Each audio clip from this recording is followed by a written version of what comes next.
அனைவருக்கும் வணக்கம்.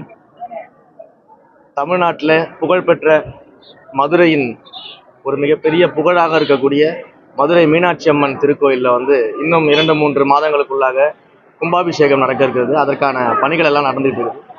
ஸோ அதனால் அந்த பணிகள் எல்லாம் எந்த அளவில் இருக்குது, இன்னும் முடிக்க வேண்டிய பணிகள் எல்லாம் இருக்குது, எவ்வளோ விரைவாக அதை முடிக்கணும் அப்படின்றதுக்காக இன்றைக்கு கோயிலில் ஆய்வுகள் பண்ணியிருக்கோம்.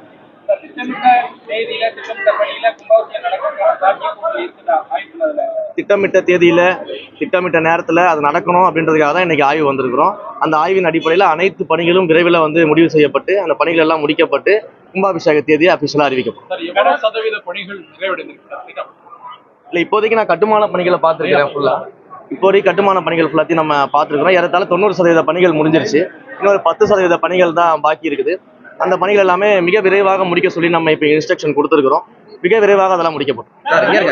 கும்பாபிஷேகத்துக்கு யாகசாலை அமைக்கவே 3 மாசம் 4 மாசம் ஆகும்ன்றாங்க. ஏன்னா ஆக்சுவலா இன்னைக்கு பண்றது, ஆனா இப்ப டேட் தள்ளி போறதுனால யாகசாலை அமைக்கிறபடி தள்ளி போகுமா? தள்ளி போகாது. எல்லா பணிகளுமே விரைவாக முடிச்சிருவோம். நிச்சயமாக அதெல்லாம் நடக்கும். யாகசாலை பணிகள் எப்ப ஆரம்பிக்கிற மாதிரி ஒரு வித்தியாசம் தகவல் இருக்கா? இதுக்கு அடுத்து தான் நான் அபிஷியல்ஸோட மீட்டிங் போடுறேன். ஸோ அந்த அபிஷியல்ஸோட மீட்டிங் போட்டு உங்களுக்கு எல்லாமே அதிகாரப்பூர்வமா தெரிவிக்கிறேன். செய்திகளை உடனுக்குடன் தெரிந்து கொள்ள கீழ்கண்ட கேபிள் மற்றும் டிடிஹெச் நெட்வொர்க்குகளில் எம்நாடு செய்தி தொலைக்காட்சியை காணுங்கள்.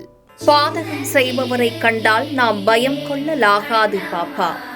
மோதி மிதித்து விடு பாப்பா, அவர் முகத்தில் உமிழ்ந்து விடு பாப்பா. அண்மை செய்திகளை உடனுக்குடன் தெரிந்து கொள்ள இணைந்திருங்கள் எம்நாடு தொலைக்காட்சியுடன்.